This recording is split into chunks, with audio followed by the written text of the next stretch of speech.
Protein power ஹவுஸான பன்னீர் pepper fry எப்படி பண்ணுறதுன்னு பார்க்கலாம். பன்னீரை 200 கிராம்ஸ் அளவுக்கு க்யூபாக கட் பண்ணி எடுத்துக்கிட்டேன். அதில் ஒரு அரை டேபிள் ஸ்பூன் அளவுக்கு உப்பு, ஒரு அரை டேபிள் ஸ்பூன் அளவுக்கு பெப்பர் போட்டு நல்லா கலந்து விட்டுக்கலாம். இது கலந்து விட்டதும் கார்ன்ஃப்ளவர் வந்து ஒரு 4 டேபிள் ஸ்பூன், 1/4 டீஸ்பூன் மஞ்சள் தூள் போட்டு சேர்த்து இது நல்லா ஒரு 10 நிமிஷம் ஊற விட்டுடலாம்.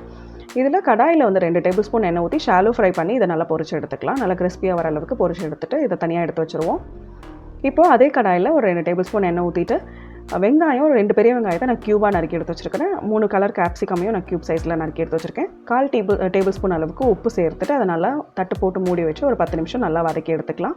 அந்த க்ரன்ச்சினஸோட இப்போ நம்ம வறுத்து வச்சுருக்கிற பெப்பரை வந்து இதோட சேர்த்துக்கலாம். சேர்த்து நல்லா கலந்து விட்டோம் அப்படின்னா ரொம்ப அருமையான பன்னீர் பெப்பர் ஃப்ரை ரெடி ஆகிடும். இதை நம்ம வந்து சைட் டிஷ்ஷாகவும் சாப்பிடலாம், ஸ்டார்டராகவும் சாப்பிடலாம். இதை வந்து சாலடுக்கும் வந்து ஈவன் வந்து நம்ம போட்டு டாஸ் பண்ணிக்கலாம். ரொம்ப அருமையாக இருக்கும். இதை செஞ்சு பார்த்துட்டு எப்படி இருக்குன்னு எனக்கு சொல்லுங்கள் கமெண்ட்ஸில். தேங்க்யூ.